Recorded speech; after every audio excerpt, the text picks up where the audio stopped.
Welcome back to the Badass Literature Society, where badasses come together to rate and review novels recommended by you. Hi, I'm Michael. This is Barbara. And I'm Lauren. This month, we read The Life We Bury by Allen Eskens. This book was recommended to us by Rebecca on Facebook. Thanks, Rebecca.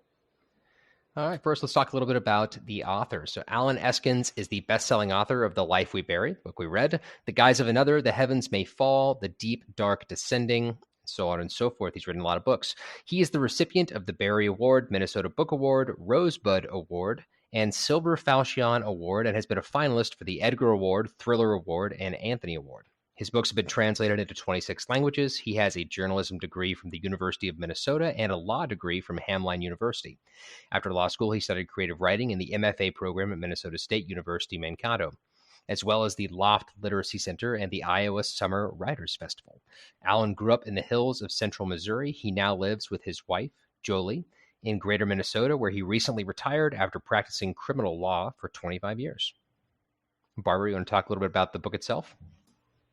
Yeah, so this was originally published on October 14th of 2014, and it is considered a mystery thriller. It has 303 pages and currently has a 4 out of 5 on Goodreads, a 4.5 on Barnes & Noble, Amazon, and Audible, so that made it super easy. Yay. And it has been nominated for the Anthony Award for Best First Novel in 2015, the ITW Thriller Award for Best First Novel in 2015, the Edgar Award for Best First Novel in 2015, the Minnesota Book Award for Genre Fiction in 2015, and it has won the following awards: the Barry Award for Best Paperback Original in 2015, and the Left Coast Crime Award for Best Debut Mystery, or the Rosebud, I guess, in 2015. We also think it's important for readers to know what, if any, representation is in the books we read. So for this book, there are no POC characters, no LGBTQ plus characters, and one character with a disability. All right. Lauren, do you want to give us a brief synopsis of the book before we continue? So this book is basically about a college student, Joe, who ends up getting an assignment in one of his English classes, and his task is to interview a stranger and write a brief biography about that person. He actually ends up in a nursing home where the stranger that he ends up working with is a former criminal, I guess, or he meets Carl Iverson, and Carl is he was released from prison into this nursing home on hospice, basically. Which I didn't know that they did. We can talk more about that later. I feel like that's weird, but apparently it's a thing. And so he's a dying Vietnam vet, and he's a convicted murderer. And with only a few months to live, he's been medically paroled to the nursing home after spending 30 years in prison for the crimes of rape and murder. As Joe writes about his life, about Carl's life, especially Carl's valor in Vietnam, he cannot reconcile the heroism of the soldier with the despicable acts of the convict. Joe, along with his skeptical female neighbor, throws himself into uncovering the truth, but he is hamstrung in his efforts by having to deal with his dangerously dysfunctional mother, the guilt of leaving his autistic brother vulnerable, and a haunting childhood memory. Thread by thread, Joe unravels the tapestry of Carl's conviction, but as he and Lila dig deeper into the circumstances of the crime, the stakes grow higher. Will Joe discover the truth before it's too late to escape the fallout?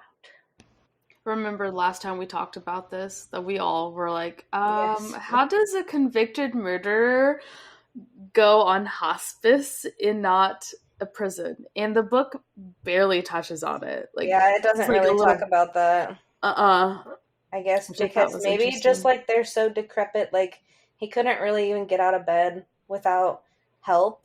Like it touches on that a little bit, like that he basically would go from his bed to his chair, and that was pretty much it. So yeah, he may not be that much of a risk, but at the same time, like old people are crazy sometimes. But they didn't ever really say like how that's.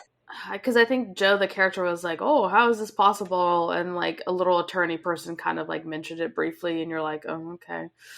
The vibe I got was that the prison didn't have the capabilities to maintain his health care, so that's why he got like hospice. Right. Like they didn't have hospice but for you him, would think that essentially. if you're a convicted or rapist and murderer, they would just let you die in So prison. the Right. problem with that though is that if you think about somebody who's in a situation like Carl and needs constant medical attention, if you're not going to provide that because they're a convicted whatever, that would be considered cruel and unusual punishment to let them die that way instead of getting the health care they're supposed to get. Just because they're in prison doesn't mean they've lost their right to have proper health Their care. human rights.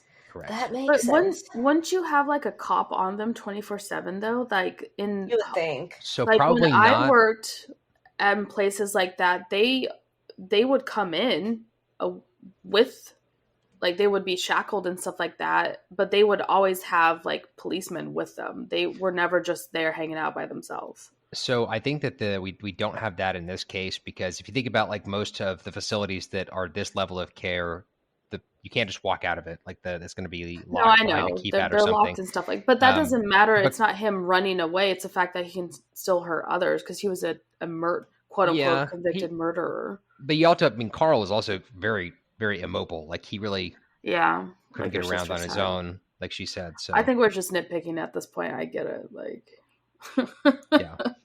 Anyway. we just ruined the story.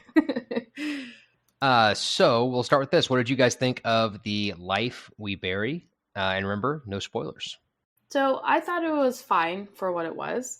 I enjoyed how fast paced it was, and I didn't have a problem like wanting to keep reading it. Like it was quite easy to read, but I did find it very predictable. And I feel like if you're someone who enjoys reading this genre, I think you'll find the twists kind of predictable and easy to spot. The characters were fine. I didn't really have one in particular that I gravitated towards, though. So that was kind of hard because I really like a well balanced, character driven, plot driven story. And this one kind of fell flat for the character aspect for me. But I thought it was a quick read. It was easy. I kept wanting to read it. Like I didn't have any like moments where like, oh, come on, let's go. It was quite, like I said, fast paced and easy to just keep on reading. Yeah. I agree. It was very fast paced. It's a very quick read. I liked it. I didn't hate the book. I don't dislike this genre. I actually read quite a bit of stuff that would fall under this purview, but generally, I like reading the ones where the main character is like an actual professional, whether that means they're like a police officer or an FBI agent or CIA or military or whatever it might be. Whereas this one's obviously just we're talking about you can literally say Joe Schmo because his name's Joe. Like just some random guy. But it wasn't a bad story. Like Barbara said, it's very very well paced. The action was kept up. The mystery was there for me anyway. At least the mystery was there. I know that Barbara's probably going to talk about how she wasn't surprised by anything because she predicts everything She like never this. is. I didn't. Yeah. I didn't say that. No one said that.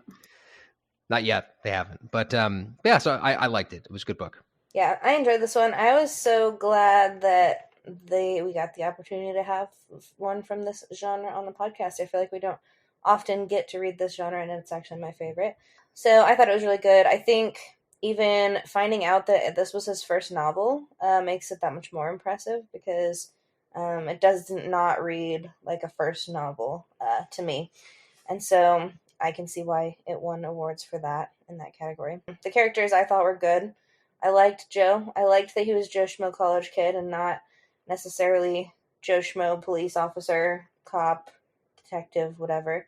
I think that added kind of a layer of, I don't know, not knowing what he's doing necessarily, but it added kind of, you could relate to him more, I felt, because you could relate to the fact that, like, you're interviewing somebody for not everybody, but everybody's been in school, not necessarily college, and they can kind of relate to getting an assignment and having to write for that, and then also relate to, like, the WTF moments of, like, what have I gotten myself into, and if he was a detective, then, I mean, that'd be, like, his job. I ultimately did predict some of the twists, but I thought that they were good. They kept me turning pages. It kept it fast-paced, and I didn't predict all of the twists, which we'll get into later after in the spoiler section. And I know that Barbara predicts all the things, and I just can't be as good as her. But That's not true. Not true at you all. are very talented at No, predicting. no. You know what it is? I just have too much time in my hands. Maybe, I don't know. I kind of like, I don't know, I read from an approach of like, I want it to surprise me. So I don't try too hard to predict when I'm reading, because I feel like I enjoy oh shit, there's like, that was a turn, and like, if I just sit there and think too much about it, then I probably could predict more, but I enjoy being taken off guard, and so I try not to think, I guess, too critically about it as I'm reading, and just try and sit back and enjoy the experience. So I'm not like trying to do that. I just see it as more of like, if I was a writer, how would I have done this, or what would I have done to do this and this? And so that's how I kind of deconstruct it. So it's not like that meme where the guy has the little red lines everywhere and he's like, conspiracy theory guy, you know, like that's not quite That's not like what your brain, that's what your brain looks like when you're reading. No, not quite. Almost, but not quite. So like always, we're not going to go into our individual ratings right now for this one. You got to wait till the end for that. But our group score for this book was a 7.2 out of 10. With that said, 0.2 murders you, doesn't it? It does a little bit. That's a great decimal. Yeah. I'm curious about how 0.2, I thought we all had 0.5s. I thought we all had 0.5 too. How did it get? It was like 7.1666 repeating. So it was rounded up to 7.2. So with that being said, would you recommend this book? For me, I mean, I think I probably would, but it's there are a lot of books that fall under this category, and I think the first time somebody asked, like if someone's like, I'm looking for a thriller, like the first thing that's going to come to mind for me is the Alex Cross series by James Patterson, because that's like one of my favorite book series. But if somebody came up to me and was like, hey, I've got this The Life We Bury book, do you think I should read it? I'd probably be like, yeah, it's a pretty good book. It's a quick read. It's a good one. But if somebody asked for like a genre recommendation, I don't think this would be the first one that came to mind. Yeah, I would recommend it. And I actually agree with you, Michael, as far as obviously like there are other mystery thriller kind of books out there that I would probably recommend ahead of this one. I mean, if somebody asked me like, hey, would you read this book? Like they're thinking about reading it, I'd be like, yeah, it's worth reading. But it wouldn't make like a top 10 list maybe of like books in this genre that I would necessarily recommend. But if somebody was like, you know, hey, would you recommend this specific book? I would be like, yes, I would. That does make sense, because I'm kind of on the same boat. Like what I recommended, I'm not really sure. Like I feel like there are, once again, better mystery thriller books out there that I would recommend first before this one, like 13, Chef's Kiss. Really loved that one. But this wasn't a bad book, so it's not like I wouldn't recommend it, just maybe to someone who, you know, wants a quick read or nothing too twisty. And it's just like a mindless read recommendation. You know, if you just want something quick and easy to read and pick up, that you enjoy this genre, maybe you've read all the other ones that I would try to recommend, then I would say, or like, you know, Lauren said, like, hey, I'm thinking about reading this book. Would you read it? And like, yeah, there's nothing wrong with it. Okay, so for those of you leaving us at this point, don't forget to give us a rating if you liked us, and follow us on Facebook and Instagram. In both places, our handle is @BadassLitPod. We'd love to hear from you. If you've got a book you want us to read and review on this podcast, let us know. And now, Lauren's going to give us a short preview of what is coming up next month. Next month, we are reading Blade Breaker by Victoria Aveyard. And I'm going to jump in real quick here. So if you are someone who wants to read Realmbreaker and has not yet read that, then just tap that skip forward 30 seconds, because the description of Blade Breaker has some minor spoilers for Realmbreaker. So if you haven't read Realmbreaker and you're like, oh no, then just skip this bit. I guess I'm going to briefly interrupt and say, why would we read a second? Why wouldn't we start with the first book of a series? We already read the first one. Oh, okay. We did it last time you were on maternity leave. No, we did a bonus episode when you were on maternity leave. Yeah. Like it wasn't a main one, but we read it as a bonus one. So I see. Okay. Next month we are reading Blade Breaker, as we mentioned, by Victoria Aveyard. The fate of the world rests on a blade's edge. Fighting beside her band of unlikely companions, Coraine is learning to embrace her ancient lineage and wield her father's powerful sword. But while she successfully closed one of the spindles, her journey is far from over. Queen Erida's army marches across Allward with her consort Terriston right beside them, opening more portals into nightmarish worlds, razing kingdoms to the ground. Corrine has no choice but to assemble an army of her own if she's to save the realm as she knows it. But perilous lands await her and the companions, and they face assassins, otherworldly beasts, and tempestuous seas, all as they rally a divided ward to fight behind them. But Terriston has unleashed an evil far more wicked than his corpse armies. Something deadly awaits in the shadows, something that might consume the world before there's any hope for victory. Now remember, the second part of this episode is an in-depth look at The Life We Bury, so if you do want to read that, stop listening now and come back to listen to the rest when you're done.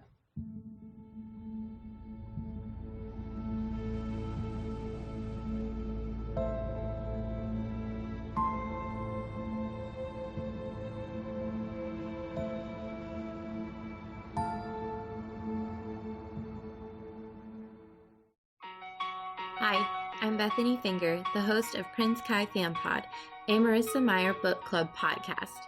Join me every week during my read-along journey through all of the books by author Marissa Meyer, one chapter at a time, spoiler-free. Each episode will feature a different guest, new fan art, and laughter and joy through reading. You can find Prince Kai Fan Pod on Apple Podcasts, Spotify, Google Podcasts, and all other listening platforms. And now, back to the show. Now, for those of you sticking around for the spoilers, here we go. All right, so we'll start like we always do and give out the Badass Character Award. Who are your nominees? Honestly, this was kind of rough because I didn't really feel like anyone was really like what I would consider a badass. So I'm just going to go with Jeremy just because he went out of his comfort zone and he had to deal with all these like new changes, and that's like completely not cool, you know, because Jeremy's autistic. So he has trouble with, you know, change and all this stuff. And so he kind of went through a lot in this book, and that's why I'm giving it to him because I don't think anyone else deserves it. You know, I think that's a good choice. I picked Joe for the Badass Character Award. The reason that I nominated Joe is because, specifically because of the scenes when he stood up against his mother's boyfriend, Larry, on Jeremy's behalf. God, those scenes made me so angry. We'll get into that part later. But Joe is definitely a badass for doing that. So that's why he got the Badass Character Award from me. Yes, I also nominated Joe. Though I do like Jeremy as a nomination. I think that's good. I just think that Joe, you know, went obviously above and beyond the college assignment requirement. And then also just kind of all of the shit that he had to deal with growing up and like with his mom and taking care of his brother. And, you know, just all of the things were kind of stacked against him. And he ended up kind of allowing Carl to die in peace and being able to tell his story and his truth. And so I think that makes him a badass. All right, so in this case, Joe won the Badass Literature Society's Badass Character Award. Congratulations, Joe. All right, so let's do a little bit of character discussion, talk about each of the characters in the book a little bit before we move on to our more in-depth questions. So obviously the first character we're going to talk about is the main character and also the Badass Character Award recipient, Joe. Joe is a college student who lives, he grew up with his autistic half-brother. He grew up with his mother, who is an alcoholic. He spent most of his childhood kind of being a caretaker, both for mom and for brother. Mom has been kind of in and out of her prison stints and going away, I guess. And so when mom would leave, then he would have to take care of brother. And so he didn't ever really get to be a kid, or of the traditional sense, because he always was kind of having to take on more of a parental role than a typical child might. He's enrolled in an English class that he gets this assignment, and that's kind of where the book begins. So that's Joe. The next character we'll talk about is Lila, right? Lila, yeah. So Yes. Lila is Joe's next door neighbor that he fancies and creepily hits on, mind you. I find that extremely creepy. There's a scene, so like they kind of talk to each other, but not really, because like she won't give him the time of day, and then she helps Jeremy when Joe kind of leaves him. And that's kind of how like their first interaction, and Joe's very persistent and getting her to go out with him on a date. I don't remember him being creepy, but maybe oh I my just god, didn't read that. Girl, you need to reread that section because he was very persistent. Like, are we gonna go on this? Like, I can go on a tangent here. Barbara, I think it's very romantic when a boy ties a girl to a chair and says, "You're going to love me," and then they fall in love. Like, I think that's a very romantic. No, that's a very extreme. Is that what happened? I mean, that is 100%. That is 100% not what happened. That would be hilarious if that is, and you like somehow like breezed over that and just thought it was normal. I guess I breezed over it. I don't know. I mean, I remember him being persistent, but I don't remember him being, I guess, to the point of creepiness. But also, I listen to books, so a lot can be like breezed over if I'm like driving and zoning out too. So it very well could be that I just missed it. So we'll talk about the specifics of the creepiness later, because I think there's a specific question that deals with that. So anyways, yes, so she is also a fellow college student. She helps Joe with the case reluctantly a little bit at first, and then she gets really invested in it. And that's and then also she is Joe's love interest, if you haven't garnered from that. that's Lila. And our next character is Carl Iverson, who is the old man who is a convicted murderer and rapist who's been paroled to this assisted living facility where he meets Joe. The story is pretty much all about him and his life and the crime that he has been convicted for, and kind of getting to the bottom of that mystery, which we'll talk about more in depth later. But Carl has been convicted of raping and murdering a teenage girl and then leaving her body in his shed and trying to burn it to the ground is essentially what the police and the prosecutors said. We'll talk about some of the differences that as far as how that goes later, but that's Carl. He is, I don't want to say he's an invalid because that wouldn't be accurate, but he's not a very mobile person. He's very sick. He's on he's dying from cancer. He's dying. He one of the things he says is he's going to tell Joe his life story, and it's going to be the truth because it's his dying declaration. Dying declaration. That's the term he used. Yes. And so that's Carl. And he was also a veteran. Yes. Veteran of the Vietnam War. And he had a lot of PTSD from stuff that happened over there. And so he also had his own set of kind of complexities. Let's see. Next is Jeremy. Yeah, Jeremy is, I think we kind of touched upon this, Joe's half brother. So same mom, obviously different dad. He is autistic, and I think he's like 18 to Joe's like 20 or something like that, or like 17, something like that. The mom doesn't really take care of him. She just kind of uses him for the state check money, really, because I feel like she doesn't really work either. I feel like that's what they live off of, is Jeremy's benefits, essentially. Well, and she even says that at one point, like later in the book, you can't take my meal ticket away, basically. She doesn't say it like that, but she says, like, he's not going to go with you because, like, you're not going to, if he goes with you, you're not going to get the checks. Yeah, you're not going to get the checks. Right. Yeah, she kind of implied that Joe wanted to take him because of the check. The money, And it's like, not everybody just cares about that. But. Right. He is, what Joe says, classically classic, yes, that's it. Classically handsome. That's what I was looking for. He also, his favorite movie is Pirates of the Caribbean, and I already love Jeremy for that because great movie. Is that why we rewatched that recently when we were sick? Is that? I plead the fifth on that one. Okay. Well, fair enough. So, but yeah, that is Jeremy, and he kind of helped solve the case because he's the one who gave Lila the idea of the hidden. What is the hidden message? He helped break the code. The code, yes. He helped break the code. So next is Crystal Hagen, which is not going to be a lot to say about Crystal. Crystal is the teenage girl that Carl is accused of raping and killing. She's on this list because when we get flashbacks and we talk about Carl's case, she's obviously a pretty central character of that part of the story. But Crystal was a teenager. She was in a relationship with a boy that is the next character that we'll talk about. You actually don't have him on the list. Oh, you're right. I don't. Well, he wasn't a major character. Anyway, Crystal lived with... Crystal really wasn't a major character either. So Crystal's the person that Carl was allegedly, convicted of. He got convicted of raping and murdering. She's a teenager.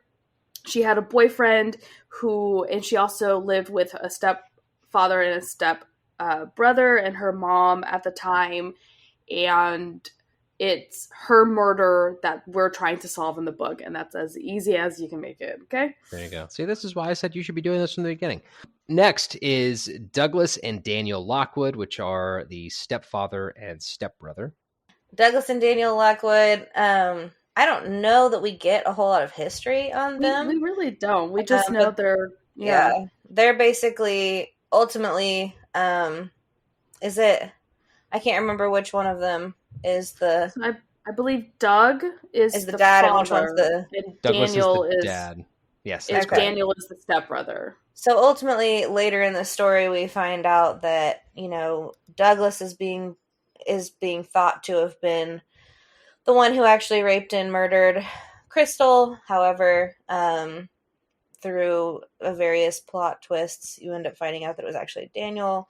And other than that, and then just like the very, sadistic, they're both very sadistic characters. It's just very weird, but we really don't get a whole lot of like who they are other than just obviously Daniel is a rapist and murderer, and then Douglas is just as bad because he was going to murder Joe when Joe was close to figuring out, what happened. So Douglas is like a religious zealot, was like telling Crystal all this crap about religion and like wasn't a fan of her, trying to be a normal teenager girl.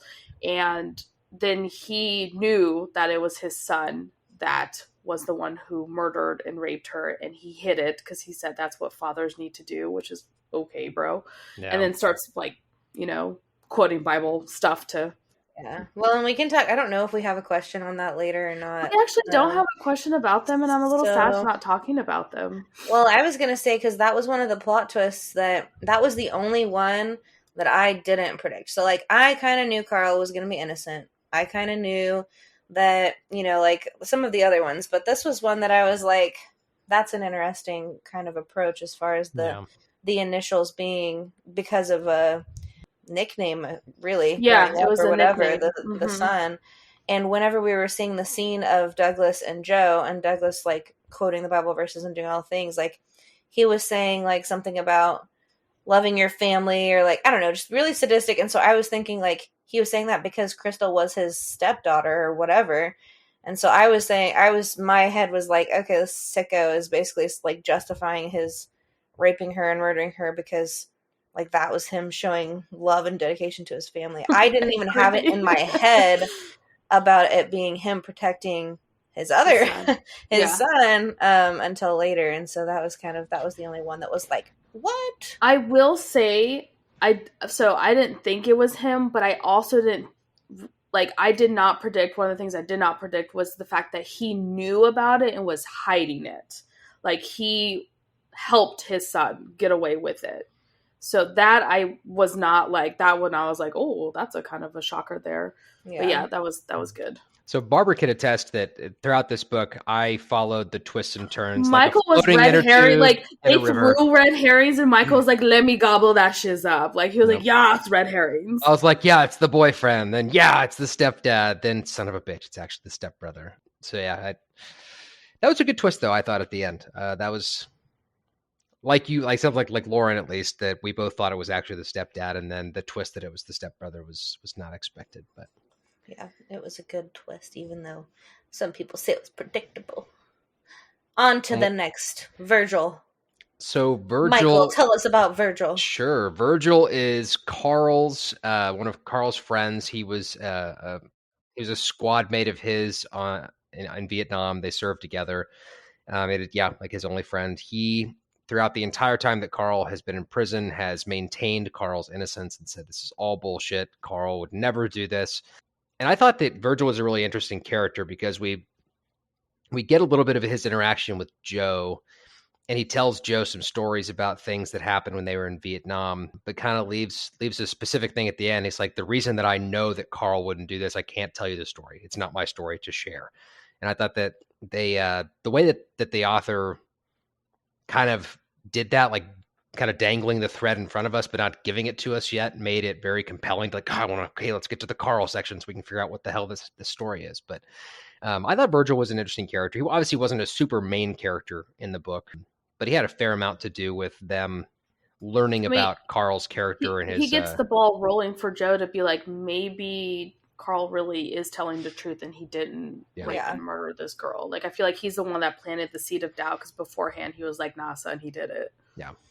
Well, and I don't know if we have any, I don't think we have any questions about this either necessarily, but basically just once, you know, like about the story, about the stories in Vietnam that actually happened, that, you know, Carl felt like he was kind of deserving of the punishment that he got because of some things that happened in Vietnam, and it was just kind of using that as a way to punish himself. And I think that without Virgil kind of introducing the stories and just the fact that, like, he knew that he was innocent and he knew, like, other things that happened, I don't know that we ever would have really gotten that character depth from Carl either. Well, and he was punishing himself, or he thought he was punishing himself for both the stuff that he believed that he, like, allowed his commander to do in Vietnam, and then the fact that he murdered his he murdered the commander too. Yeah, like he was very, like, he was religious, you know, and then he believed that, I think he was Catholic, and he said, you know, he believed that he couldn't kill himself, but he wanted to kill himself because he hated being in Vietnam, especially after he saw his commander raping a Vietnamese girl, essentially, and let him do it the first time. And so then he tried killing himself, and that backfired because he ended up saving Virgil's life. And Virgil was like, "Oh, he's a great person." He was like, "Oh, he's a great person," blah, blah, blah. But unfortunately, he actually didn't get seriously hurt. So then he got back in to Vietnam. And this time he didn't have his buddies, like Virgil and the other kid that died. And then he saw his commander try to do it again, and then he killed the commander instead. And then he kind of feels guilty for the rest of his time. Well, and he's been, you know, kind of, I don't know, Virgil kind of makes him up to be a hero as far as, you know, you saved my life, and he's over here like, really, I wasn't trying to save your life, I was trying to end mine, and it just happened that way. Exactly. And so he has some guilt, I think, around there too. It's like, I'm being honored for this act that really was a more selfish, like, thing that I was trying to do, and I really wasn't trying to be a hero. And so I think that it just adds a lot of depth of character for Carl. Agreed. Having Virgil be a part of the story. Yeah, agreed. So our next character is Max Rupert. Max wasn't a main character in this book. I'll explain why I put him on the list here in just a second. But Max was the detective that Joe and Lila go to when they crack the code and believe that it's Douglas Lockwood who's actually the murderer and the rapist. And he's the one that they turn to for assistance. To reopen the cold case. Yes, he does. Yeah. And he does get it reopened, but he's not moving fast enough for Joe and Lila, which ends up with lots of... Joe, don't drag Lila into this. All Joe stupidity. Some Joe stupid shenanigans he does to try to push the case forward. But the main reason I included Max on this list is that while this was the author's first book, he does actually continue the series with multiple characters. So Joe has books that are the part of the Joe Talbert series. Max has books that are part of a Max Rupert series. Lila has books that are part of a Lila series. So that's why I included Max, because there's a large number of books that are in this, I guess, the author's universe that he created that are all about him. And lastly, we'll just combine these two together, I guess. We got Kathy, who is Joe's mom and a piece of shit. And we have Larry, who is Kathy's boyfriend and a bigger piece of shit. Kathy is the mom. She's an alcoholic. She doesn't work. She doesn't really seem to care about her kids. She guilt trips Joe constantly to help get her out of prison and spend his college tuition money to bail her out. And Joe's constantly having to lie to Jeremy to try to protect the mom's image in his mind. She's frequently, throughout this book anyway, so she starts dating Larry. Larry's also a degenerate alcoholic and gambling addict, and they end up just leaving for days at a time to go gamble at different casinos and leave Jeremy behind. And so that's what leaves Joe to have to go save Jeremy, effectively. And Larry hurts Jeremy, and I hate him. Yep. And Joe beat the shit out of Larry twice, which was pretty satisfying. Joe, he was trained in some kind of martial art, right? No, he's a bouncer, and so when he first got that job, the bouncers taught, like, the legit bouncers or whatever, taught him all these, like, moves to how to, you know, protect yourself, essentially, when you're dealing with drunk men who are probably like twice your size or whatever the case may be. So that's how he Like learned Larry. to do that. Yeah. Like Yeah. So that's how Larry. he learned all those moves against Larry was through a bouncer. That one scene where Larry comes for him and he like you're hearing like the internal monologue of him like waiting for him to take a step forward so he can kick his knee and Oh, break yes. his knee. Yeah. Anyway, Larry's awful. He deserved every inch of pain that he received from Joe and more. But that's the list of our characters. Let's jump into some questions that we have. The first one, we're going to talk about Carl again. So what did you think of Carl Iverson initially? And then how did your opinion of him change as you got to know him better throughout the book? So I think I've already mentioned this before. Like, I already figured he was innocent since we met him, because I feel like the book, in the back of the book, kind of even hints at it, really. And I don't think we would have much of a story if he wasn't. And I didn't think that this was going to be one of those books where, like, he says he's innocent and then the big old twist is you find out that he wasn't. Like, I just didn't get that feeling from Carl. So I think initially I thought he was innocent. I was curious to know, like, his story and then why. And this is the part that I really enjoyed, was like, why did he let the case, instead of like dragging out the case to find more evidence that he wasn't, he just like was like, no, I want this short and sweet, let's go. And it's because of the PTSD, like he felt guilty. So I wouldn't say like my opinion changed of him, but just like learning all that stuff and confirming my suspicions that he was in fact innocent, and just dealing with a lot of PTSD due to what happened to him. And like, that's kind of his story. So I enjoyed learning about that, and especially because I think the book did a good job of explaining like his reasoning, his motives behind everything. And it was just because he felt guilty about what happened. So for me, my opinion was pretty similar to Barbara's as far as initially. I even without the back of the book, I didn't really get the vibe that Carl was a bad guy. Like when Joe meets him, he seems like a genuinely nice person. He just didn't he didn't give the vibes. Like remember in 13, like the bad guy in 13 had super creepy vibes the whole time. And this guy never because had. we got inside his head, so True. we knew he was creepy. So we never really got. I never really got any bad vibes from Carl, and so honestly, if that had been the twist that he had done it all along, I actually probably would have given this book a really low score because that would have been really disappointing. But anyway, that was my initial impression of Carl. As far as how my opinion changed, I guess I grew to like the character more and more as we got to know him. He's obviously not, a traditional hero or a perfect character. He had flaws. I thought he was a really well-developed character, and learning about his time in the Vietnam War, and like Barbara mentioned, like learning about how he was punishing himself, and that's why he like expedited this trial to send him to prison for a crime he didn't commit.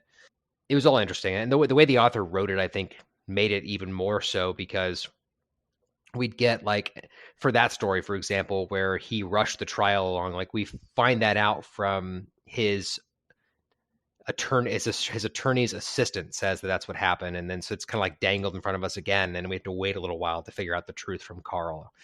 So I think the way that he kind of did that made what was already a quick read feel even quicker, because it was a page turner. I wasn't sure about Carl initially. I, like both of you, figured that he would be innocent because that was just kind of the direction that it seemed like the author was going to take it. But also, at the same time, I didn't know if that would maybe be one of the plot twists that, they decided to do, would be to make him, oh, just kidding. Like, he actually did it all. Obviously, my opinions changed throughout the book on him. I didn't really care for him early on.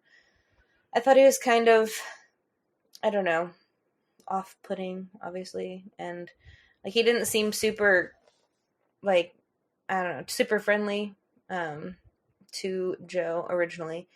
But then, I mean, throughout the book, as we figure out, that he was a vet and that he, has a lot of mental health stuff that he dealt with, and then especially finding out that the amount of guilt that he was kind of carrying around from what he kind of perceived as a crime in Vietnam, obviously murdering his, what is it, sergeant or whatever it is, lieutenant, commanding officer.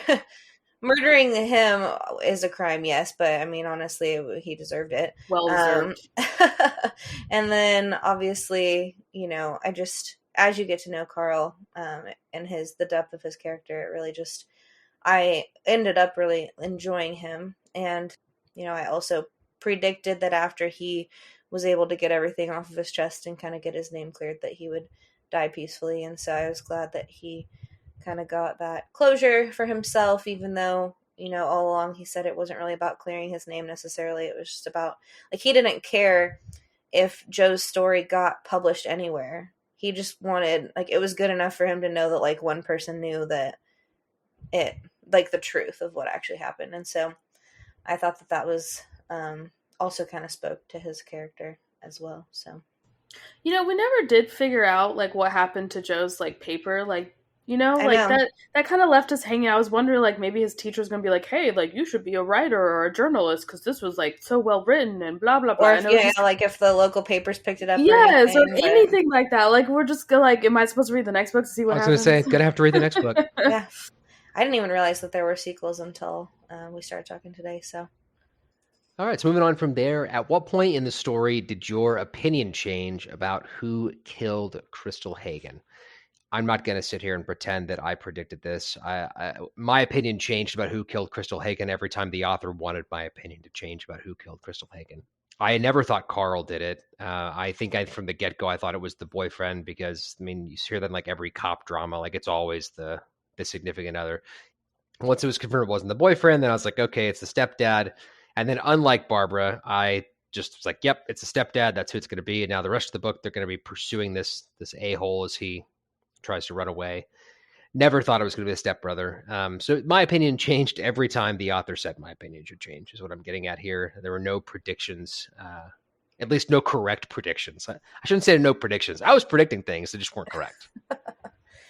yeah, I never thought, I mean, I literally maybe in the first like couple chapters of the book thought it could be Carl, just because I didn't know if the author was going to use that as a plot twist and be like, oh, actually he did it all along. Like I said before, but didn't think it was really going to be Carl. Didn't think it was going to be the boyfriend because I thought that was going to be too obvious.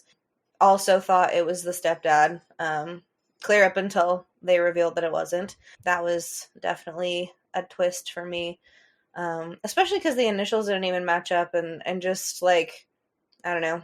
The stepdad seemed like sinister and sadistic enough to have done it. And especially like once he's trying to kill Joe, I'm thinking, okay, like this guy's covering up for himself. Like he's been caught. He knows he's been caught. And literally up until we find out that no, it's actually the stepbrother, I was convinced that it was the stepdad. So I also did not predict that. Okay, so this was my thought process. So initially we have 4 suspects. Carl, who I didn't think did it from the get-go, just because, like I said, I was hoping that wasn't going to be the twist where he said that he didn't do it and he was being very earnest about it. So I really was hoping that wasn't the case, and I believed in my heart of hearts that that wasn't going to happen. And then the 3 men in Crystal's life that were mentioned, and we get to know them pretty early in the book as far as their names and who they were, because it's in the like file of the court case that Joe gets. So of those 3, we have the boyfriend. I didn't think it was the boyfriend, just like Lauren mentioned. It's way too predictable. Like, that's always the get-go. It's like, oh, it's the boyfriend. So I was once again hoping it wasn't going to be the boyfriend. I really didn't think it was going to be the boyfriend. That was that reasoning. The stepdad and then the stepbrother were the last 2 that we had. And then once they kind of like start figuring it out, they're like, oh, it's the stepdad. And I was like, is it really the stepdad? Like, maybe this religious freak is all about this. And I was like, that's just kind of weird for him to do that, since he's all about the religion aspect. That doesn't mean that those kind of people wouldn't do this kind of stuff.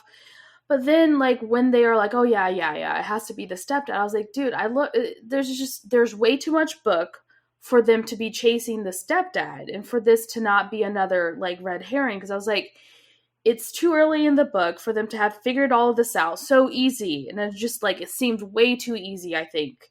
Like, the cops couldn't figure this out, but, like, 2 little college students did. Like, no way. There's just no way it was him. So then my last person was, the stepbrother.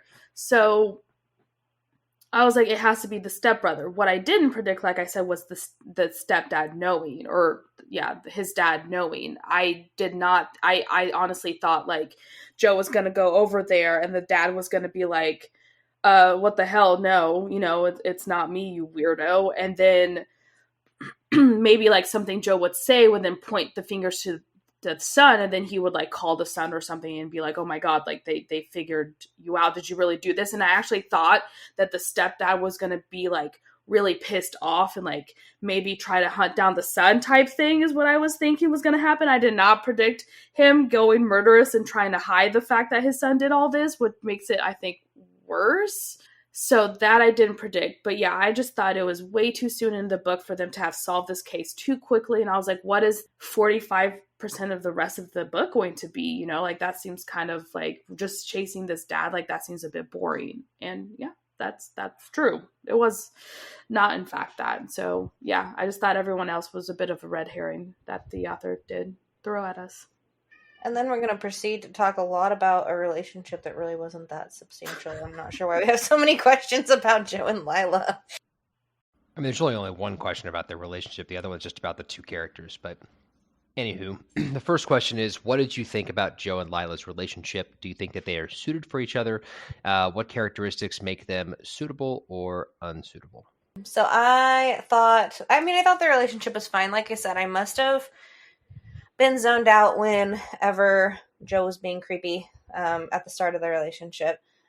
I mean, they were a little bit awkward, and it was a little bit like, it almost seemed too convenient, I guess, because like she's the neighbor and she's helping. But I mean, I didn't think that they weren't suited for each other. I think it was fine. And then as, you know, they spend more time together, and as you see like the way that she interacts with Jeremy, I can see how Joe would, you know, find her attractive and want to kind of be with her. I think that, you know, the characteristics that make them suitable would just be, I don't know, they seem to have similar problem-solving strategies or styles, and then they also just seem to be compatible as far as, you know, we don't see a lot of their relationship, though. I mean, they're really kind of in go mode the whole time, where you don't really see the day-to-day. So, I mean, you see them being compatible in the sense that they're supportive of each other, and they're, you know, helping each other out and doing the things they need to do to kind of get the case solved. But it's hard to really say much more about their relationship just because we only get like a small picture of it. So I thought the relationship was a bit forced to me. Like their first interaction, like I've mentioned before, made me cringe so hard as Joe was being super creepy towards her. And this is where I'm going to explain what happened, right? So he's tried talking to her previously before this interaction, and she has no interest in him. And yet he still tries to pursue it. And then she goes over and she's in his apartment because she's helping his brother Jeremy. And he like, the creepy thought he has in his head is like, oh, she looks great. This is the moment where I can go and ask her out. So like he hits on her essentially. And she's like, oh yeah, no, like no, I'm not interested. And he's like, oh, no, but you have to. Like, you have to have dinner with me because it's my way of thanking you for taking care of my brother. And again, she says, look, I'm not interested. And then she tries leaving, and he literally blocks her path from the door. And she asks, what are you doing? And he goes, you can't leave. I'm sorry, bitch, what? You cannot leave and you're blocking the path? I'm sorry, those are two signs of someone's going to do something. And as a woman, you're like red, like flags are flying all over your face and going, this man's a creepy. What the hell are you planning on doing with me? I definitely did not remember that part. If I would have remembered that part, I would have definitely. Yeah. That happened. So if you want to like re-listen to that now, you'll see that. That's just weird. And he literally says, you can't leave. No, I'm sorry. You don't say that to people. And you don't block someone's way when they're trying to leave. And he literally just keeps, it's that textbook style of a guy when a woman says or anyone says no, and he keeps insisting until you honestly, as I'm sure this has happened to many people, you just say yes, so they will stop. That is what happens. I don't find that a great start to a relationship, but she finally goes, okay, fine, whatever. So she like leaves, And he follows her to her place and goes, you have to have dinner, and it's not for me, it's because of Jeremy. And she even goes, oh, okay, right, because of Jeremy. And then she finally says, okay, fine. And that's how it starts. And then that's how it is. Like, he keeps, like, not pressuring her, but being so insistent and not taking no as an answer that she just fine and does, like, okay, whatever. And then you find out her backstory, and that makes it even worse, if you ask me, you know, because like every other woman in this book, and we have three, like we have Lila, we have the mom, and we have the chick that dies. They all have really traumatic rape scenarios that happen to him. Like Lila tells him that she got raped. So it's like, you really think that she's going to be like, oh, yay, with him after all this crap? Like, no, that's not going to happen in their relationship. So regardless, I don't think the relationship like felt organic to me because of all this that happened. And it also seemed a bit rushed as well. Like, she went from like wanting nothing to do with him to like getting involved with the case, and then all of a sudden be like, I like you. And it's like, where did this go from? Like, they went on that, what we saw, like 2 dates. And I get it, this book isn't very long. It's not really about the relationship. But honestly, I feel like besides them solving the case, a little bit of Joe and Jeremy's relationship, this was like the second thing that really, you know, was the book about, technically, their relationship or whatever. So I didn't see it. I don't think that they're like necessarily unsuitable for one another. I just don't think their relationship was well written, especially of how creepy he came off. And then later, knowing her backstory and knowing what happened to her and how he approached the relationship, I just don't believe that. Like, I don't think that's believable personally.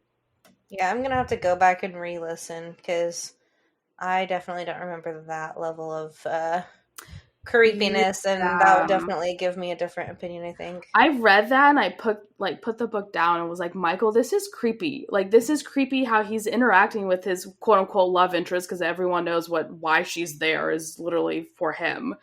And I was like, this is so creepy. It's giving me the creepy like vibes of him. And besides that, Joe is a good character, but like because of that, I was like, bro, come on, like the hell. And then I of course this is written by a man. So I don't have a lot to add on the relationship beyond what Barbara said, because we had some similar thoughts on that. I don't think so. I will add that I don't think they're necessarily unsuitable. I do think that their relationship, it felt like it was just shoved into the story because the author wanted there to be some romance. I think that if you take this book and you make it the exact same story and Lila's still in it, but Lila and Joe are just friends, the story doesn't change. Except we don't have that one random sex scene. The story doesn't change. Really random, by the way. So that's my only criticism. I don't think that they're unsuitable. I don't think that they're like a weird match or anything like that. I just don't think we got enough for the relationship to feel, the romantic relationship anyway, to feel organic, like Barbara said. Now, if they had just been friends, I think you very easily could have had their friendship grow throughout this. And then maybe at the end of the book, you know, they go from the friends to lovers trope. That would have probably been more believable than that would have been how better. It ended up going. But agreed. That's my thoughts on it. Not a whole lot of thoughts, obviously. You guys covered a lot of it, but that's what I wanted to add there. Moving on, we're going to still talk about Joe and Lila a little bit. They both had issues and a difficult history. What did you think of them? Did you find that the fact that they were flawed characters made them more relatable? Were you more empathetic to them because of that? And did you think it made them stronger? So I thought they were fine. Honestly, they weren't my favorite characters. I think I liked, not necessarily I liked Carl more. I just thought his story was a little more compelling just because we saw his motivations. But like I mentioned earlier, like I just wasn't super drawn to any one particular character. But I wouldn't say like giving them issues and a difficult history screams like flawed character. Like I think there's more to a flawed character than slapping on a crappy childhood or maybe some traumatic experiences that happened to you, like in Lila's case. I don't think that constitute as flawed. Like you have to give your characters reasons to be flawed and like help them grow or whatever. So I do think Joe and Carl, but since we're just talking about Joe and Lila here. So I think Joe was the most fleshed out character between those two, and most of his motivations, besides the whole I'm gonna go confront, who I think is the killer all by myself move, that was not a great one, mind you, made sense because of his history. Like his actions and stuff for the most part made sense. The only two that I kind of have a problem with was one, him trying to confront who he thought was a killer. Like, I'm sorry if you think that is a killer, and I get that he's trying to save Carl, and like I said, like he's one of those, he wants to help people, so that's his motivation of going through it. But like, bro, come on, you're not a cop. Like, you should have been better prepared. I feel like if you're going to go after someone you suspect killed somebody, maybe be better prepared. Like, I don't know, grab a gun or a bat or like something, instead of just confronting some idiot and being like, oh, he's not going to hurt me, or being maybe more self-aware of your surroundings. And no, because he literally mentions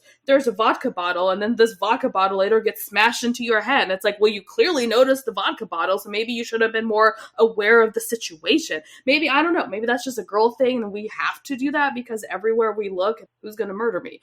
But I don't know. But that was one of the things I was like, bro, like, be smarter. Like, you were so smart up until this point. The second would be, after all this traumatic experience of almost dying, maybe it's just as me, I wouldn't want to be like, hey, let's have sex. I don't know. Maybe it's just me. But like, literally, like, Lila's like, ooh, baby. And then he's like, oh yeah. And it's like, bro, you just like survived on like gross food. You walked through the like, God knows how many miles through like a blizzard storm. You almost got murdered. You got your head banged all up. And your first thought was like, yes, sex. I don't know. I think that's kind of weird, a little out of character. No showering, let's just do it. Yeah, I'm just like, that's kind of gross. Like, personally, my first thought after having a traumatic experience isn't, what would really seal the deal for me? Sex. But I don't know, like I said, that's just me. Maybe most people would disagree with that assumption. But besides that, yes. So as far as like relatable and all that stuff, no. Was I more empathetic to them because of all this? Not really. It was, like I said, fine. What I really liked was Joe's relationship with his brother Jeremy the most. And I that story was what I enjoyed most about Joe, really, that kind of elevated him more to me, and especially because of his love for his brother. Like, you could see that he felt torn, like leaving that life behind, but leaving his brother behind. And then the reason he came back was because of his brother. And he, as much as it killed him to be like, I have to give up my life now, but I have to take care of my brother at the end. And obviously, like, that gets resolved magically, of course. But anyways, besides all that, I don't think the characters are super well written. There was a few instances here and there where I enjoyed, but as overall, like, all the characters that we had, I just feel like they weren't super fleshed out. But once again, this was a shorter book, and I understand this was more motivated about the mystery murder of what happened versus giving the characters more time. And maybe because now I found out this is a series, they will get more fleshed out. So I mean, they definitely did have difficult histories. I think that, like Barbara said, I also agree that the characters weren't the best written characters in the whole world, but I thought that they were fine. I think generally that flawed characters, not necessarily just Joe and Lila, but I think flawed characters in general are more relatable for me and for most people, because human beings are flawed. We're not perfect. I relate more to somebody who like Joe than I would like Superman.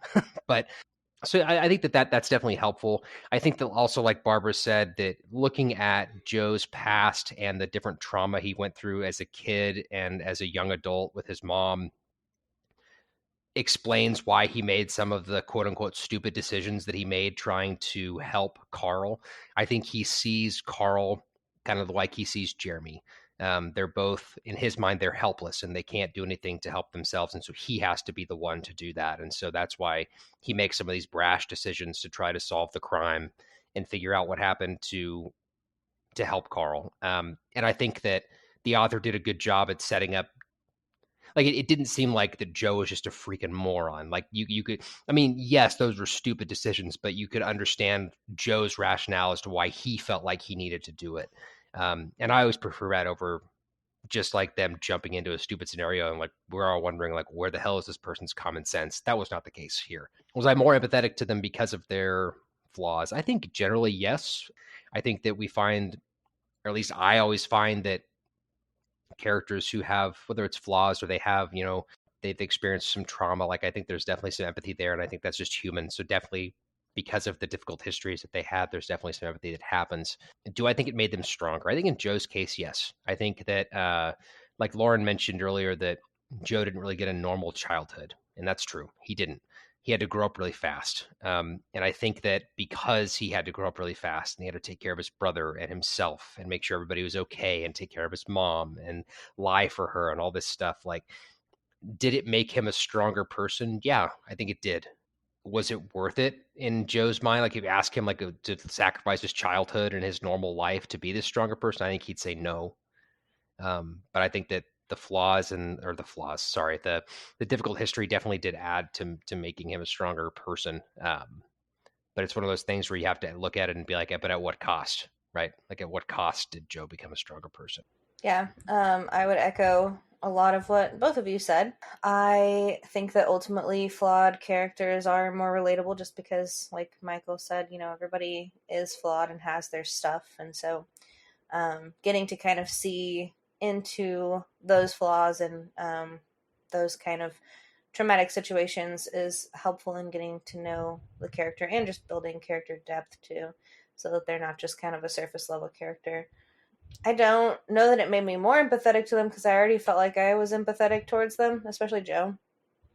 But I guess if we didn't know about Joe's childhood with his mom and his brother, you might view him differently, like as just a normal college kid. Like, you wouldn't get necessarily the same level of empathy about just feeling bad that he's not, he's now not getting to finish college and he's not, getting to do kind of some of the normal things that he kind of wanted to do. And as far as do you think that it made them stronger, I think that going through trials and things like that almost always make a person stronger in general. And so I think that is kind of a blanket statement that I could make. Obviously, nobody wants to be stronger for going through things like that.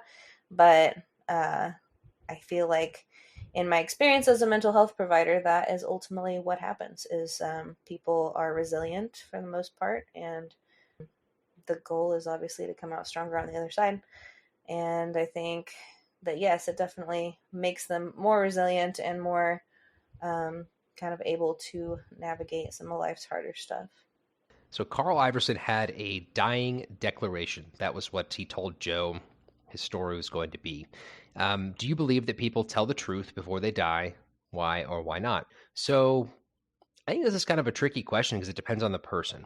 I think that generally in like media, right, whether it's movies, TV shows, books, video games, whatever, we see both sides of this coin. Like, you see the people that are like Carl, who are they want to clear their conscience, or they want their story to be told their way so that people know their side of things before they die. And in that situation, I think people are more likely to be honest, at least what they believe they're being honest. It's their perspective on things. But you also get the flip side of that in all that media, where you have these people that don't care about that, and they're maybe a little more of the evil side of the spectrum, and they maybe will tell a lie to send an investigator to go look for a body that they claim they killed in some random place that they didn't, just because they think it's funny. And you see some of that sometimes too. I think that in Carl's case, he's on the good side of the spectrum, where he wants to tell his own story and get the truth out. Obviously, that's the whole point of his book, is him getting his truth out and figuring that out. But as far as whether I think people always tell the truth before they die, I think that that's kind of a gray area. I don't think that's always the case. Yeah, I mean, always is a dangerous word in general. So I feel like there's very few things that are either always or never. And so, but as far as the dying declaration thing, I mean, I think that people generally not always, but generally would want to alleviate any guilt that they might feel like they take with them when they go. This is also why a lot of like deathbed, like you hear a lot of deathbed conversion stories about people like coming to Christ or joining a religion or, you know, writing letters to apologize to people to make amends. You just hear about a lot of kind of deathbed confessionals sort of situations just because I think it's common for people to get to that stage of life and be like, oh crap, like I don't want to die with this still on my conscience or, you know, things like that. So I think it is common. I don't think it always happens, like Michael said, but I feel like, yeah, it's a pretty common phenomenon. You reminded me of the part that I left out of what I was going to say. I think the people that do it normally are religious people. I think people that are non-religious are maybe less likely to feel the need to be forgiven before they die because maybe they don't believe in, you know, the whole heaven and hell afterlife or whatever. Agree to disagree. Yeah, I think that, you know, in my line of work, I think, you know, the majority of people that I work with are not religious. I have a couple that might kind of fall into that category, but, and just in general, I mean, the guilt that people carry with them during their life, it's super common. I don't know, you know, it's obviously I don't work in like a hospice role where I have personal experience with that sort of thing. But I know growing up, I had a close childhood friend, her mom did hospice, and she was always telling us different stories about how, you know, people would say the weirdest things, like when they're in their last few days, like, I need you to tell my cousin that I cheated on her, like I slept with his wife or whatever. Like not religious people, but just like I like wanting to get their truth kind of out there, wanting to, I don't know. I think maybe religious people are more prone to the obviously like the deathbed conversion coming to religion and stuff later, but I don't know that they're necessarily more likely to confess due to guilt because guilt is a universal thing, not just a religious thing. Definitely on Laura. I agree with Lauren about that. And honestly, that's what I was going to mention. Like you hear a lot of hospice nurses or nurses who work with, you know, maybe even in the prison and stuff like that. People do say that. And you hear these weird stories that from them saying like how people confessed all these things that they did. And not necessarily like I murdered someone, but like you said, like I, you know, slept with so-and-so, or I cheated on my wife or my husband, or like I stole a bunch of money, like, you know, from this company and all this stuff. Like you hear about that really. So I do feel like a lot of people do that, not like 100%. Maybe it's not even, you know, like 75% or something like that, you know, like maybe even closer to 60, but still. And I don't think it has a religious base at all. I just think just because these people have held on to these, what they consider big secrets or secrets in general, their whole life. And now that they're confronted with death, you know, they want to release that guilt that's been festering in them this whole time. And I feel like they do it to make themselves feel better. That will absolve them from all their messed up deeds and not, you know, I've always, people are like, oh, you know, like they confessed it so everyone else will know about it. No, it's mostly, I feel like when they do this for them, they're thinking, oh, maybe if I finally say it, then X, Y, and Z or something like that. So, you know, obviously there are going to be some cases where people just won't. And I do think, honestly, those people are what we consider psychopaths. They do not have that thing in their brain where they associate guilt with anything, because honestly, they have no guilt in what they do. So I feel like in that case, those people won't ever confess to that because they don't see anything wrong. They don't have that like lingering guilt feeling of things that they've done. Whereas most people, like Lauren said, religious or not, like you start when you kind of are presented with when you know you're going to die, or like you have an inkling of when your time's running out, like all these things that you've done that you've had regrets, or maybe you're like, oh shoot, come festering up, and you're like, maybe if I told one person, that'll absolve me for what I've done. I think that, people do it to make themselves feel better, like you said, but also, like, they make amends with people a lot of times before.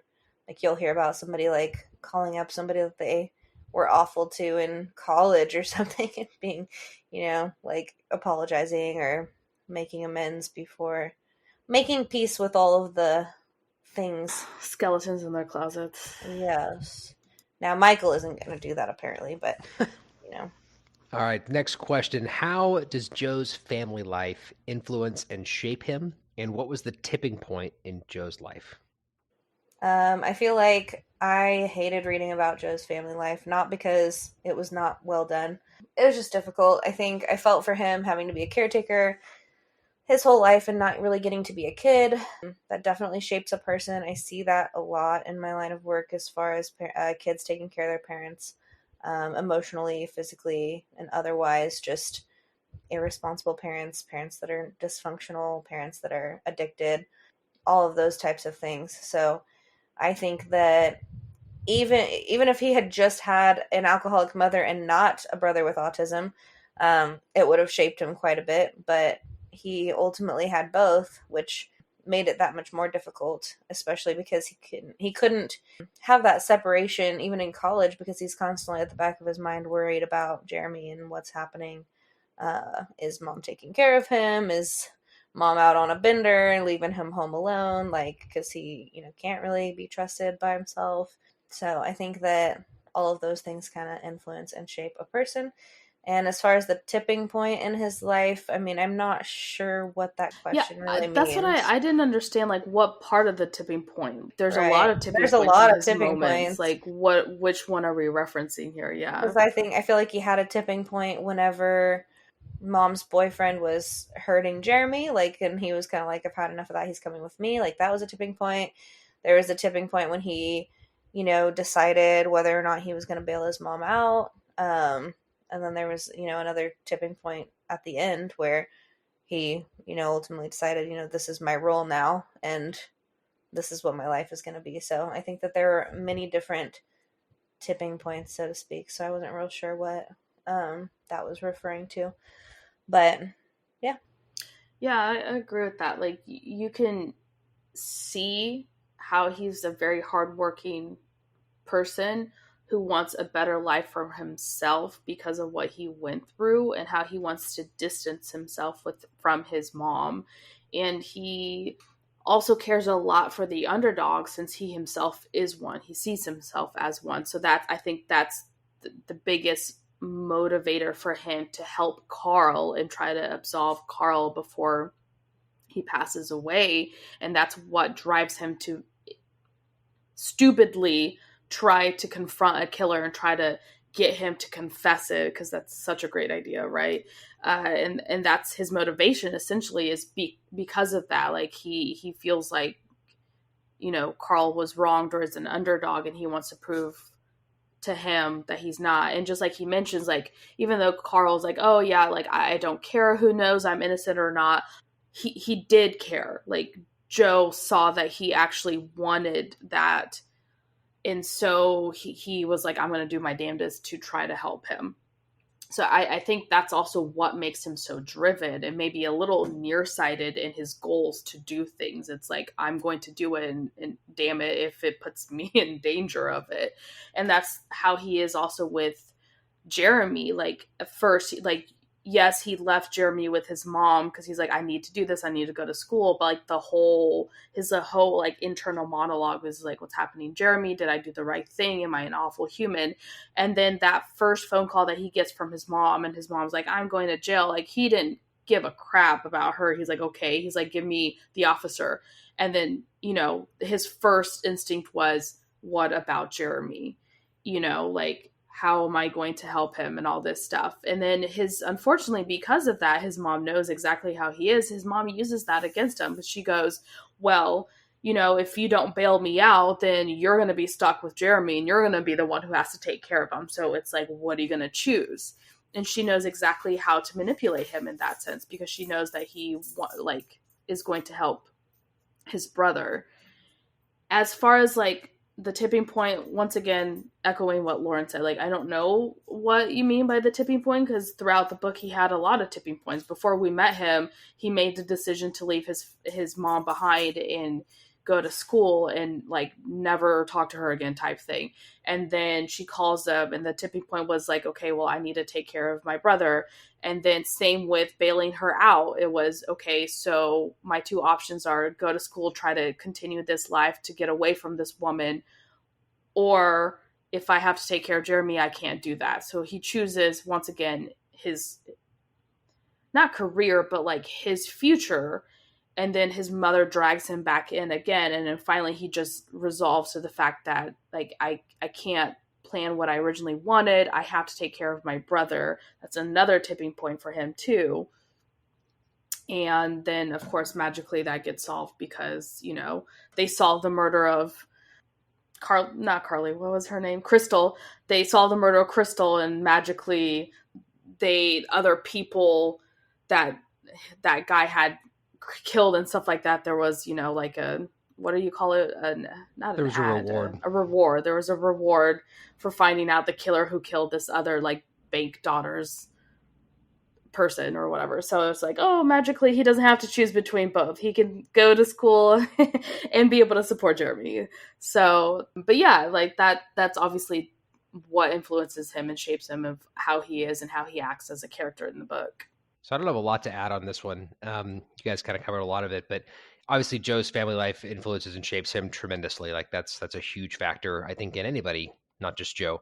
As far as the tipping point, I think that he was kind of almost standing on like an uneven surface, trying to balance between the fact that he wants to go to college and wants to make friends and wants to have this life as an adult, but also he has to take care of Jeremy and he has to take care of everything back at home too. And so it's this tipping point, like back and forth, which way is he going to tip? And I think obviously at the end he gets pulled hard the one direction towards family when he needs to go take care of Jeremy because mom's just a total POS and Jeremy needs somebody better than that. And I thought that my initial thought on what Barbara was talking about like them getting all that money at the end, it's like, oh, what a cop out. But then I thought about it, and the guy who did rape and kill Crystal Hagen, the stepbrother, you know, if he was a serial rapist and serial murderer, like it's not totally out of the realm of possibility that there would be rewards available for all these other crimes if this guy had traveled around the country doing this, like serial killers sometimes do.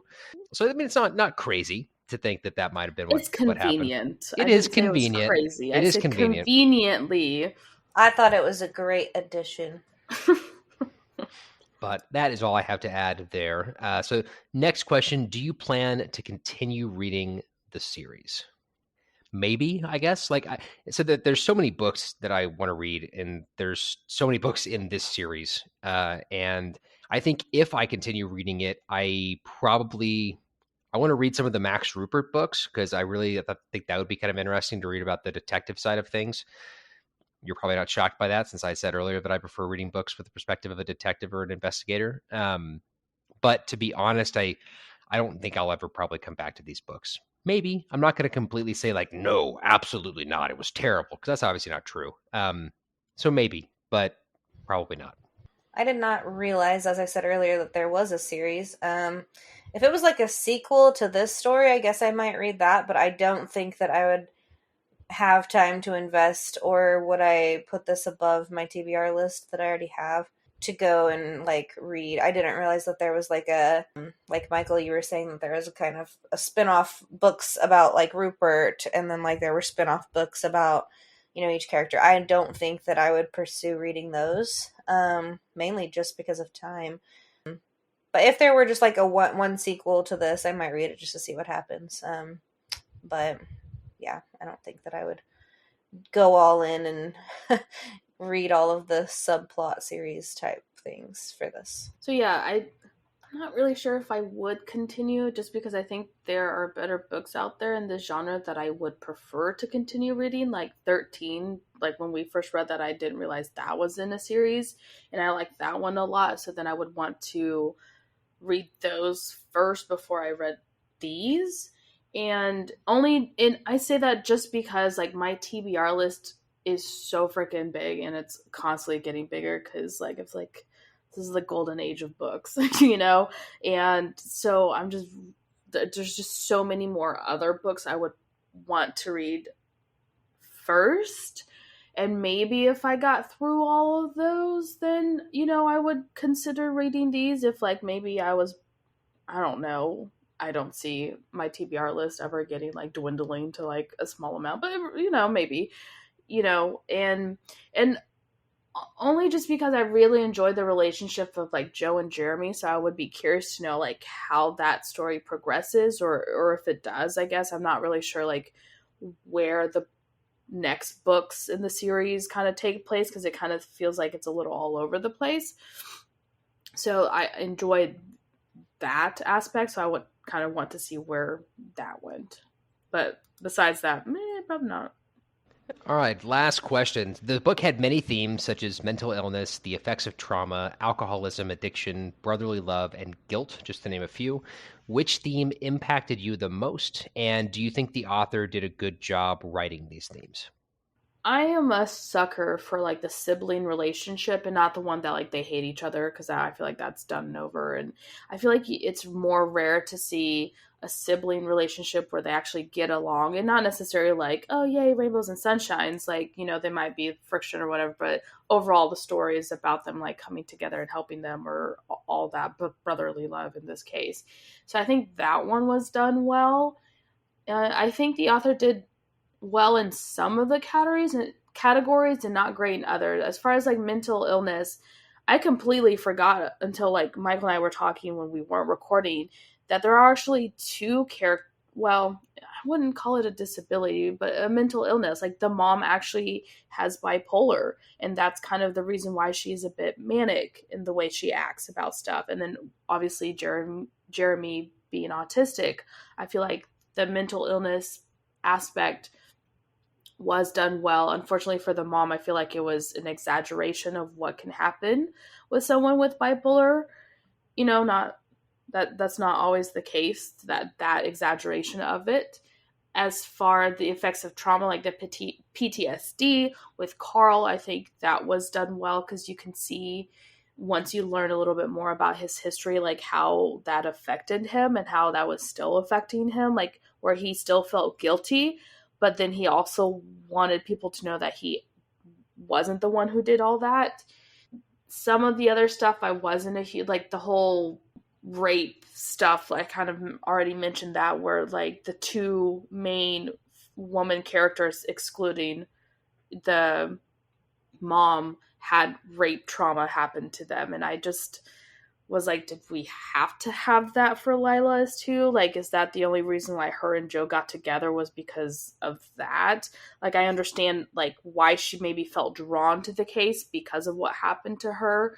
Maybe it was like vindication for her, or like retribution of like, hey, I can help solve this person's case versus hers.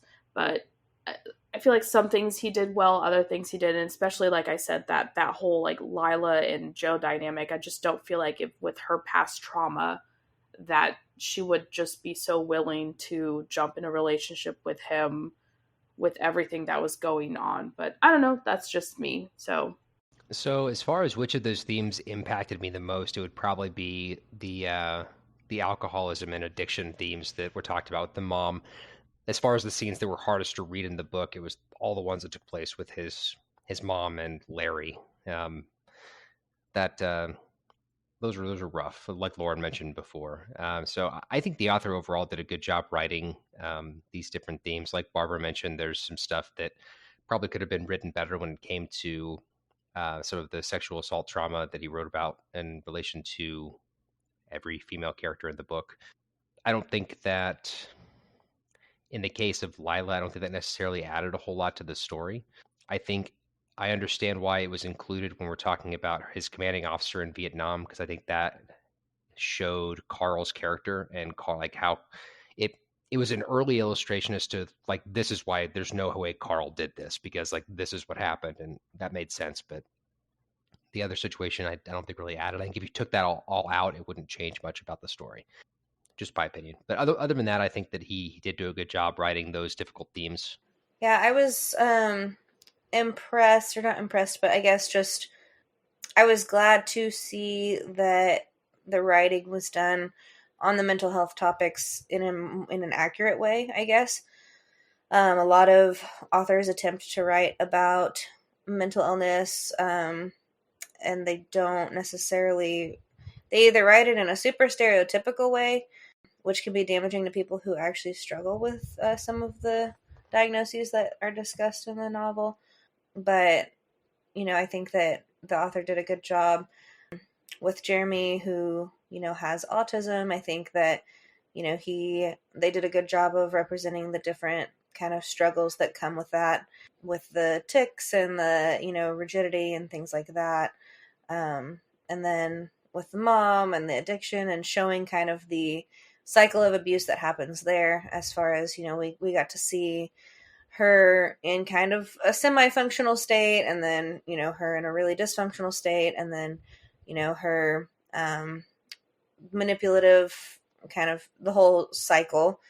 And then, the effects of trauma. I think he did a good job of writing about Carl's trauma and about all of the characters that kind of experienced trauma in one way or another. So I was glad to see that, just kind of accuracy, I guess, portrayed, and it being realistic with how people deal with those types of things.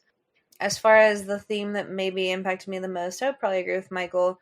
I think that the scenes with his Joe and his brother and his mom and Larry and whatever, those were probably the hardest to read, just because it's just sad to see. And it is not uncommon either for parents that struggle with addiction to kind of use disabilities in their children as a way to make money and a way to get out of things and pawn for manipulation.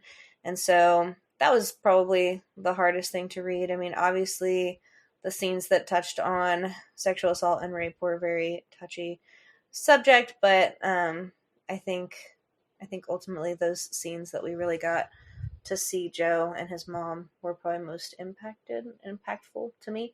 And obviously I do think that the author did a good job writing the themes. All right, so you finally made it to the end. Let's talk about our individual scores for this book, Barbara.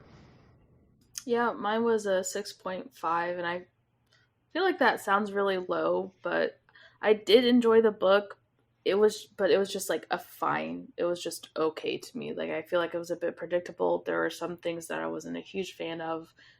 I feel like the characters could have been fleshed out a little bit better, but what he did do well, what I did enjoy, I feel like he did well in, as far as, the themes and all that stuff that we discussed. So yeah, that's my score compared to the season 3 books that we read, and that's kind of how I gauged that, because yeah. So I also gave it a 6.5, which I think pretty much for the same reasons that Barbara did. I didn't hate the book. I'm not sitting here talking about it like we talked about the vampire book. But it was average, and I think that's indicative of my score. I didn't hate it. I didn't like, oh my God, I love it, I've got to read more either. But it was good. I liked the story. I thought it was well written. I'm not upset that we read it. I enjoyed it. Yeah, I gave it an 8.5, and it's probably a little high. But part of my rating was also just me being excited that we actually got to read a book in this genre. And I think that, like I said, the author did a lot of things really well, especially for it being his first novel.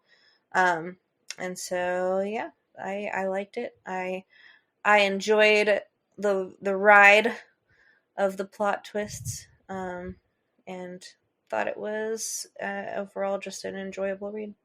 All right, so as you already know, our group score for this one was a 7.2 out of 10, or 7.166 repeating, if you want to be super specific, you crazy decimal people. All right, so we've reached the end of the episode. Barbara, do you have a couple things for us? So, have feedback about today's episode? You can contact us by writing to the I always do that. It's not to the, it's just to. Yes. badassliteraturesociety@gmail.com. Once again, I will never get that shit right, but regardless. You can also send us a DM or leave a comment on Instagram or Facebook. Take it away, Michael. I feel like we're on the daily news. Make sure you're following Badass Literature for free in your favorite podcast app. Give us a rating and leave us a review if they allow you to. Super important. It really helps our podcast get seen amongst the other podcasts out there. Also, don't forget to follow us on social media if you're not already. Our username in both places is @BadassLitPod on Instagram and Facebook. And with that, we will see you next month. I'm Michael. I'm Barbara. And I'm Lauren. Bye. We did want to mention, though, that you might not be hearing from Lauren for a little bit because she's got another little one on the way, and we're obviously going to not force her to work on this.